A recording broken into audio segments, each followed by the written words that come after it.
Fear and Leasing. Chapter 13, the routine inspection.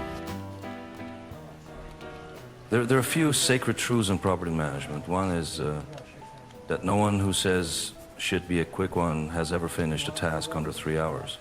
Another is that routine inspections are never routine.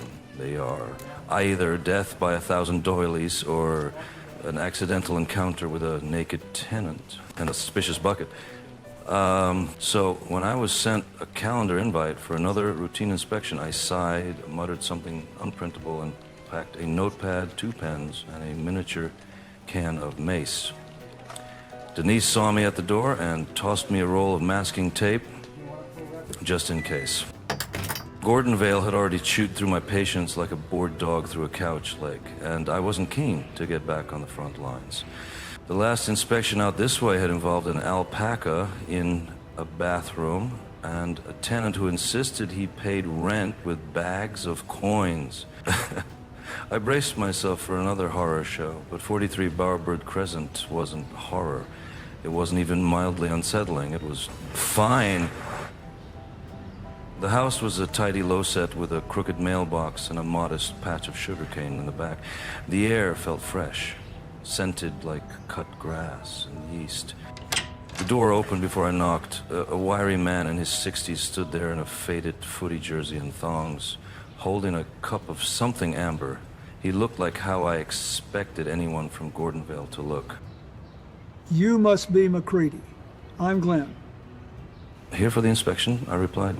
Clipboard ready. Well, let's get the formalities out of the way. Then you're having a drink. The inspection took 7 minutes. The floors were clean. The smoke alarms chirped politely. No suspicious stains, no mystery pets, no occult energy coming from the laundry. Glenn gave me the full tour like a man who'd never had to explain why a potato was jammed in a sink drain. I keep the yard tidy, don't bug the neighbors, and pay on time. Old school arrangement. Figure if I do my part, you lot don't need to snoop. It was the first time in 6 years I'd agreed with a tenant on principle. Then he opened a narrow door beside the kitchen. Come see the shed. I followed him out back, expecting stacked tires or a washing machine graveyard. The usual landscape of tenant storage.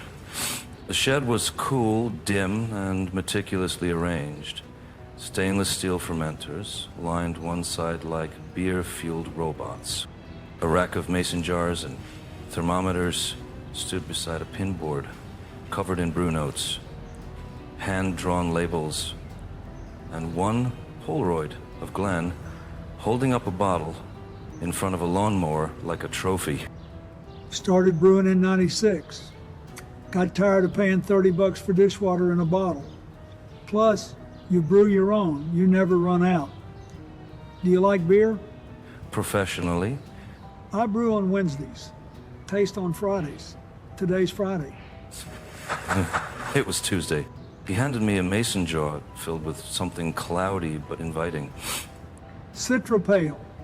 Strong, but shouldn't knock you over unless you've skipped lunch. I had skipped lunch. Also breakfast. I drank anyway. It was frighteningly good. 4 hours later, we were on our 4th tasting paddle, sitting in faded lawn chairs, arguing about whether tenancy law was a tool of the elite or just poorly translated Swedish furniture instructions. Glenn told me he'd been renting for 37 years, never owned a home. Didn't want to. Said it was like adopting a crocodile. Expensive, unpredictable, and always one bad decision away from biting your leg off. I told him about Ray in the sandwich press. He laughed so hard he dropped his glass. You're all bloody cursed. No argument here. We toasted to cursed professions. There we sat, 2 worn down men in thongs and polyester, quietly marinating in beer and shared disbelief. There was a strange comfort in it, the mutual understanding that neither of us was particularly well suited to the roles we'd ended up in, but that didn't mean we had to fight it today. Somewhere around jar number 5, he leaned in and said, You can do the next inspection from the shed if you want. Just write down all good and we'll call it done. The next morning, I woke up to the sound of my phone vibrating somewhere inside my laundry basket. My skull felt like it was filled with wet sand.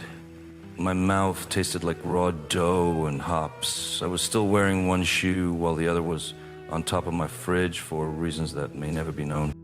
I sat up slowly like an ancient elevator returning to ground level. The sunlight hit me with the force of a legal notice. I found a phone, 12 new messages, 4 missed calls.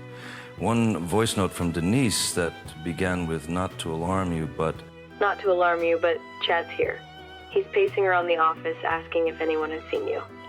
I said you were doing reports, but he just asked what kind of reports require zero contact with reality. So maybe come in soon. When I arrived, the atmosphere was already thick with passive aggression. Chad was by the printer, stabbing at the buttons like they owed him money. He spotted me and lit up like a disappointed uncle. Macready, good of you to join us. I was detained. By who, the brewery? I said nothing. Do you know how many inspections you were scheduled for yesterday? Just the one. And how long did that take? Thoroughness is subjective. He pointed to his computer screen where a calendar block simply read Macready, M-I-A. Again. You vanished. I called twice. I was in the zone. Ray thought you'd been kidnapped. That would be less complicated. He sighed and rubbed his temples. You can't just disappear into the cane fields every time you make a friend with a kegerator. I disagree. We went through the motions. He asked if I'd at least completed the inspection report. I handed him a piece of notepaper with the words, "Tenant stable, property structurally sound, yard contains no visible traps, beer excellent."